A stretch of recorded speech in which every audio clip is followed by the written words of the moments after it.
Schools pump out employees. We get a job and we start spending. This is exactly what society is subconsciously programming you to do, saying, pay your taxes and debt is bad. There are no real-world examples for investing and taxes and how to set up your credit score. So most of us just end up living paycheck to paycheck. But here are some money lessons that school did not teach you.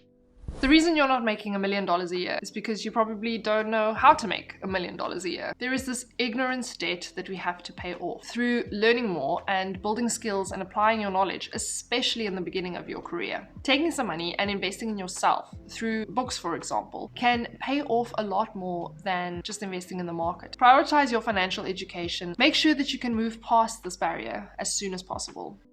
This is such an outdated way of thinking that links time to money and ignores quality outputs. We are taught that in order to become richer, we just have to live more frugally and work harder. But the richest people understand that it's less about selling time for money and more about leveraging assets, calculated investing, building scalable businesses, and generating a passive income where you make money even in your sleep. Stop linking time and money. Focus on working more effectively versus being busy.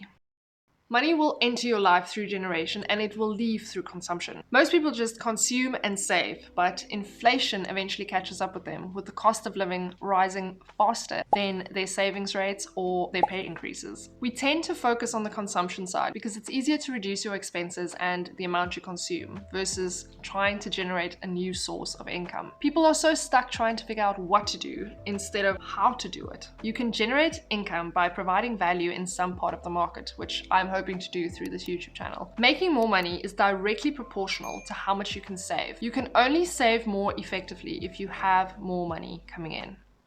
Lots of people carry these debts with them for a long time because the interest rates are so high. Find a degree that you enjoy and that has some barrier to entry that would allow you to pay this debt off faster. But for limited income earners, this debt will hang around for a long time. The base degrees teach you a way of logically thinking about the world and using specialized skills to add value. So not all student loans are the same. You could choose a degree that benefits from high incomes if you choose wisely. Some European countries also allow you to study for a fraction of the cost. Personally, I think that the digital economy is where bright futures lie if we are willing to accept that.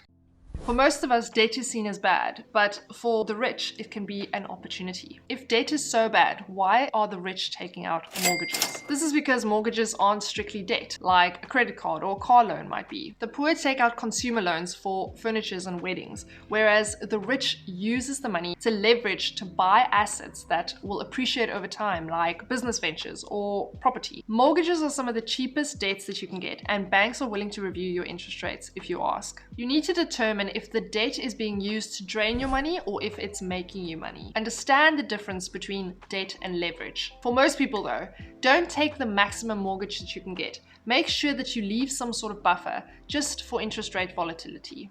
This is important for wealth building as well as for debt spiraling. Learning how to balance your debt load and to lever up to investing is only something you can do if you really understand compound interest. It swings both ways. But remember, knowing what to do with a little money is just as important as knowing what to do with a lot of money. That is why a lot of lottery winners go broke soon after their winnings. You can start small, but just start sooner rather than later.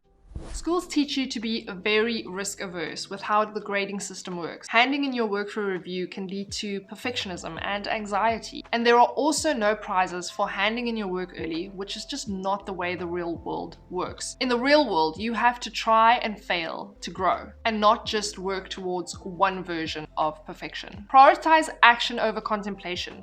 Momentum is powerful. It is much easier to change direction when you are already moving. In your lifetime, there will be 3 to 4 recessions. Don't be controlled by your emotions. One of the easiest ways to get rich is to invest as much money as you have into the stock market during a recession. This is one of the tactics used by the wealthiest people in the world, and when the market bounces back, they end up wealthier than they were before. It shouldn't be this big mountain that you have to climb. You can buy fractions of stocks, and from there it just comes down to self-control and consistency.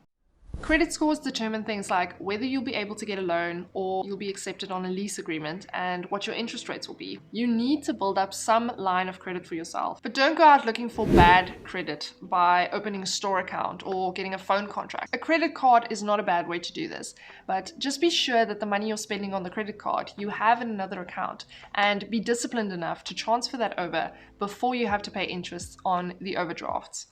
In the world of the rich, understanding tax and benefiting from legal loopholes is common practice. Retirement annuities can be used to decrease your taxable income, and acting as a business rather than an individual can save you a lot in expenses that you write off. After COVID, many of us have been working from home, and there are a lot of tax deductibles even for this, like your rental or your bond interest or home repairs. Speak to a tax advisor and make sure you are structuring your tax as effectively as possible. I also think that parents should be very careful with how they speak about money in front of their kids.